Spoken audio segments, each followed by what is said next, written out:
Hi guys, see you soon. Cristiano Ronaldo s'est engagé avec Al Nasser, et pour que CR7 reste CR7, le club saoudien n'a pas hésité à résilier le contrat de l'un de ses joueurs qui avait refusé de céder son numéro au quintuple Ballon d'Or. Fake news. Voici l'histoire de ce mensonge dont CR7 a très certainement entendu parler. Il y a quelques jours seulement, peu de personnes avaient entendu parler de Jalolidine Macharipov, mais la popularité de l'attaquant ouzbek sur les réseaux sociaux allait prendre une nouvelle dimension à la suite du transfert de Cristiano Ronaldo à Al Nasser. Ne me dis rien, c'est parce qu'il a à voir Ronaldo qu'il préférait Messi. How fake are they? Bon, si c'est pas ça, c'est sûrement parce qu'il voulait rebaptiser CR7 en CR17, non ? En effet, Macharipov a refusé de céder son numéro de maillot portugais, ce qui a forcé Al Nasser à résilier son contrat et à le renvoyer chez lui. Les réseaux sociaux regorgent de fans qui se servent de cette fake news pour comparer Ronaldo et Messi, en avançant que l'Argentin s'est humblement contenté du numéro 30 lorsqu'il a signé au PSG au lieu de prendre le numéro 10 de Ney. De l'autre côté, Ronaldo est le sale type qui aime bosser ses plans machiavéliques autant qu'il bosse à la salle de sport.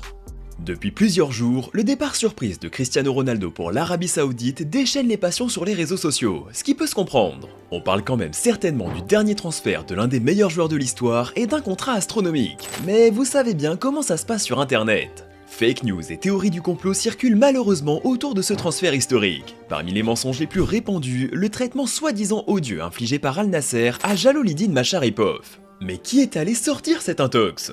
Ah oui, la seule chose qui soit vraie dans cette histoire est que l'attaquant ouzbek ne porte plus le numéro 7 car il y a renoncé bien avant l'arrivée de l'ex-mancunien.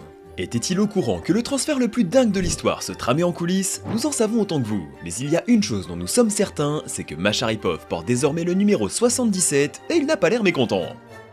Après avoir tout fait pour retrouver un club européen, avoir réglé ses comptes avec Manchester United, s'être retrouvé sans club pendant un mois pour finalement signer dans un club inattendu, la saga du transfert de Cristiano Ronaldo semble enfin terminée. Mais désormais, c'est à son nouveau club de subir la folie médiatique. Avec l'arrivée de CR7, Al Nasser devient le club des anciennes gloires proche de la fin de carrière.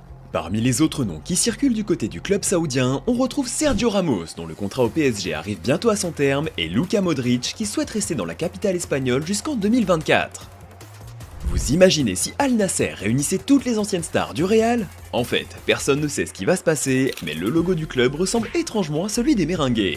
Le plus fou dans tout ça, c'est que si Al Nasser parvient à recruter des stars mondiales comme les rumeurs le laissent entendre, le club devra se séparer de certains de ses joueurs étrangers actuels en raison du règlement sur les joueurs étrangers dans le championnat d'Arabie Saoudite. Et si la fake news de la résiliation du contrat de Macharipov devenait une réalité ? On va devoir suivre toute cette histoire de très près. Pensez-vous que CR7 sera la seule star à s'engager pour Al Nasser cet hiver ? Ses anciens coéquipiers vont-ils le rejoindre ? Dites-nous tout en commentaire.